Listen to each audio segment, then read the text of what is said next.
Nanafushigi. It could be translated as 7 mysterious things, or 7 strange occurrences. Remember I introduced the Nanafushigi of Honjo back in episode 35?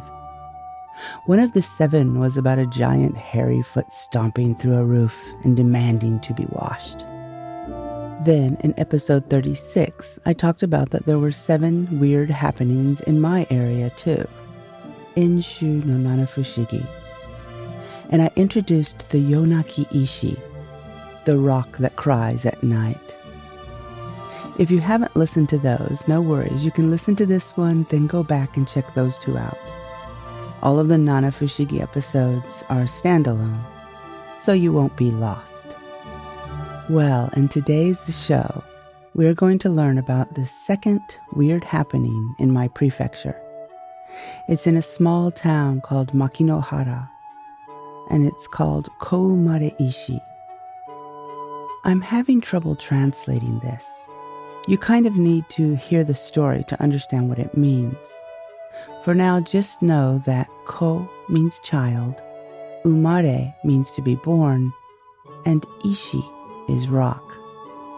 So stay tuned after the intro to hear this really freaky occurrence that's been going on for hundreds and hundreds of years. Uncanny Japan is author me, Teresa Matsura, exploring all that is weird from old Japan. Strange superstitions and old wives' tales, cultural oddities and interesting language quirks. These are little treasures I dig up while doing research for my writing, and I want to share them with you here on Uncanny Japan. I hope you like the show. This episode is supported by Sonnet.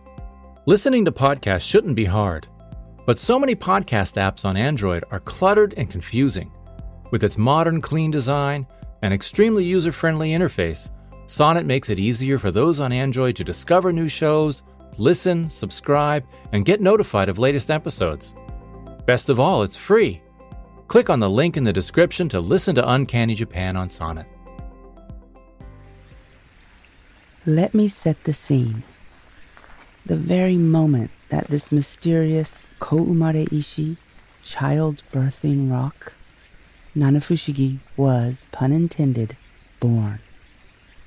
Roughly 200 years ago at the Daikoku Temple, the head abbot, or Osho, was on his deathbed, surrounded by his followers and devoted townspeople.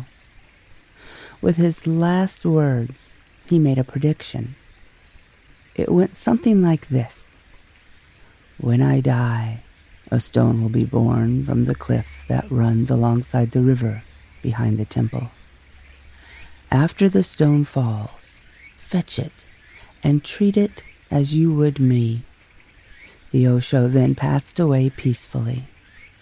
After his death, his followers trekked out behind the temple and scoured the banks of the river until, lo and behold, they found it. There, sitting in the shallow water, was a perfectly smooth, roundish stone. And it was a big one too, weighing 75 kilos or 165 pounds. So the monks tied back their sleeves and hauled it the 800 kilometers, about a half a mile, back to the temple, where they decided to use it for a gravestone. And of course, they treated it kindly and respectfully, just as they would have their dear deceased Osho himself. But there's more. From that day onward, every time the temple's head abbot, Osho, dies, one of these strange stones is born, air quotes, from the side of the mountain. It then falls into the river where it's collected by the monks.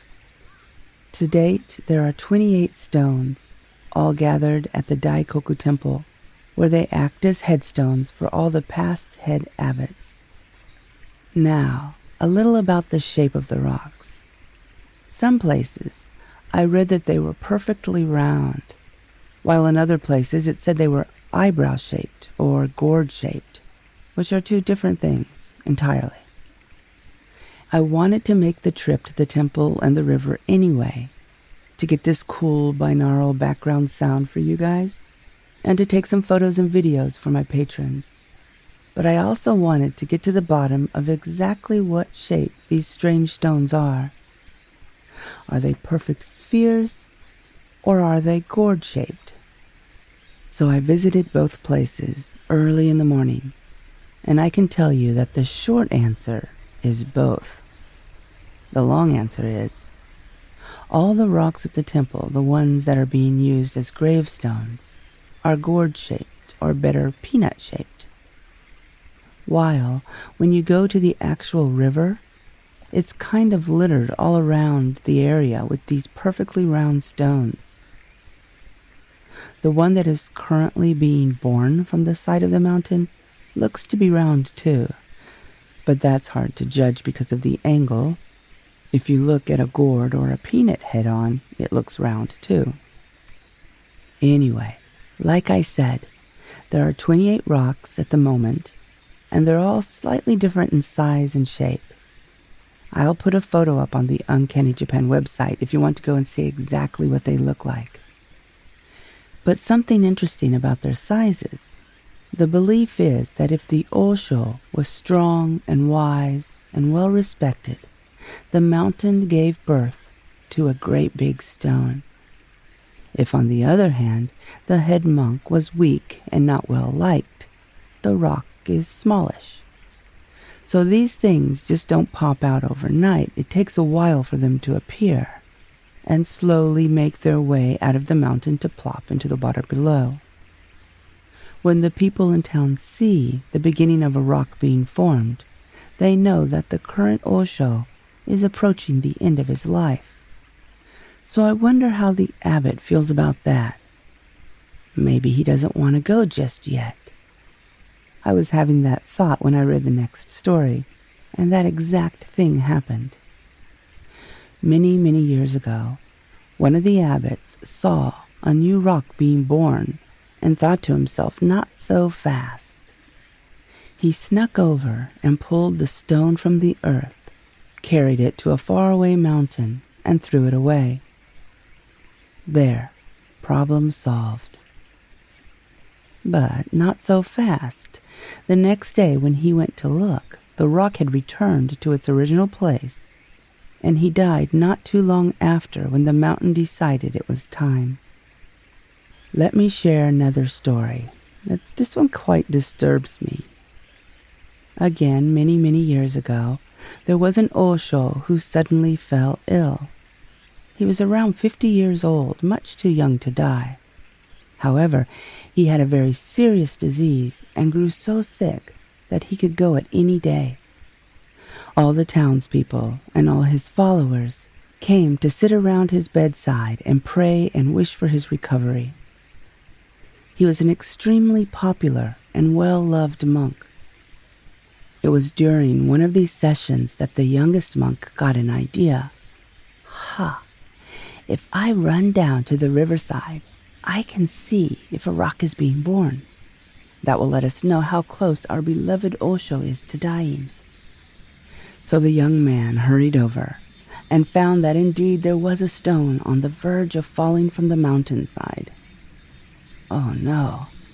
He raced back to the temple to tell what he had found.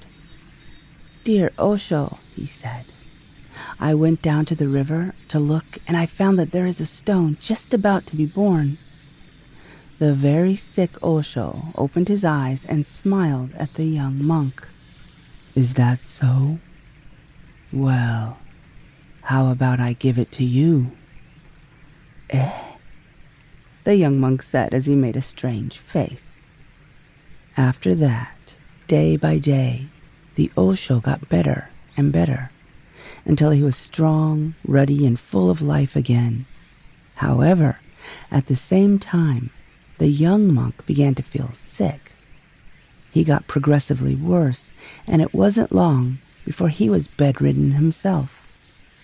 In 2 months' time, the Osho was reading the sutras for the young monk at his funeral. At that exact moment, the rock he had seen with his own eyes earlier plummeted to the earth, splashing in the river. It was a small one, though, because the young monk was so young and unlearned, not yet wise. His rock, or his gravestone actually, reflected that. So there you go, that's another one of my prefecture's Nanafushigi. I mentioned I made a trip to both the river and the temple. At the river I took photos of the newest stone making its way from the side of the mountain. I strolled around for a while, then I made my way to the temple. I saw the gravestones there, and I remembered I needed an omamori, or an amulet, for a friend. So I found the side building of the temple, the one where the monk and the family usually live. In the front, they sell things like amulets.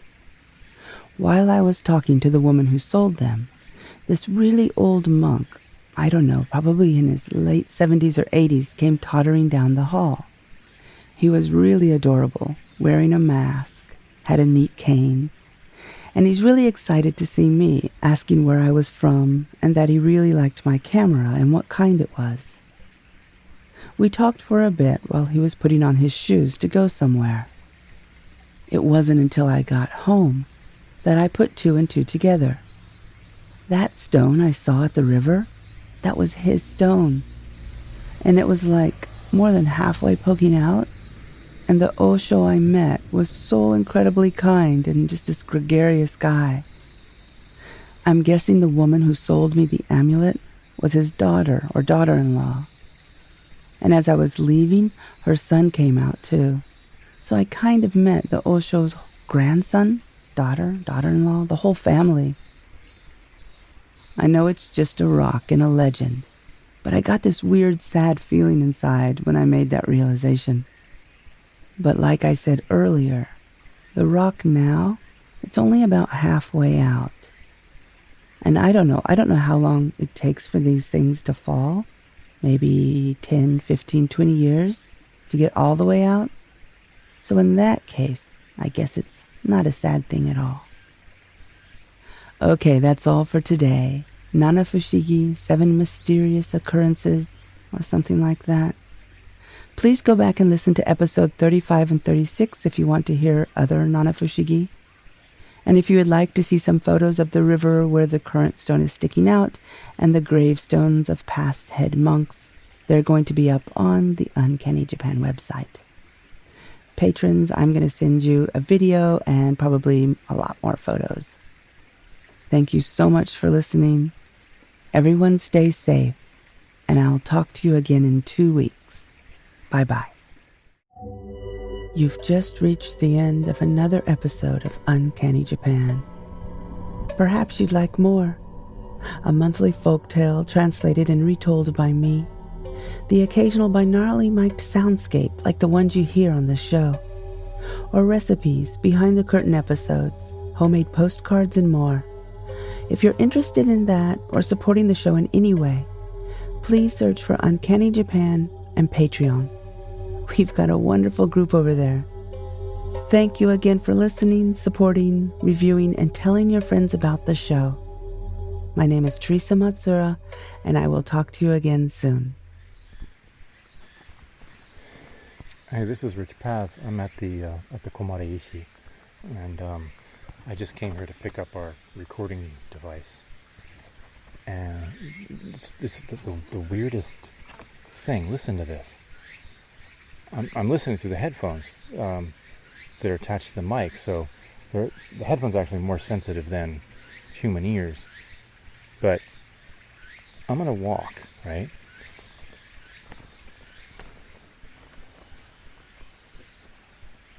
You can hear my footsteps, but when I stop walking, it almost sounds like there's another set of footsteps.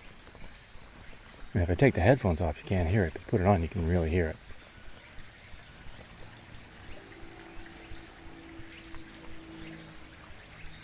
So I'm going to stop walking. And it almost sounds like somebody's walking with me.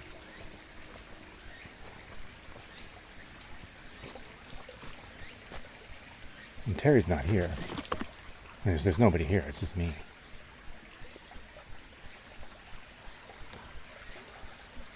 I don't know, it's just weird.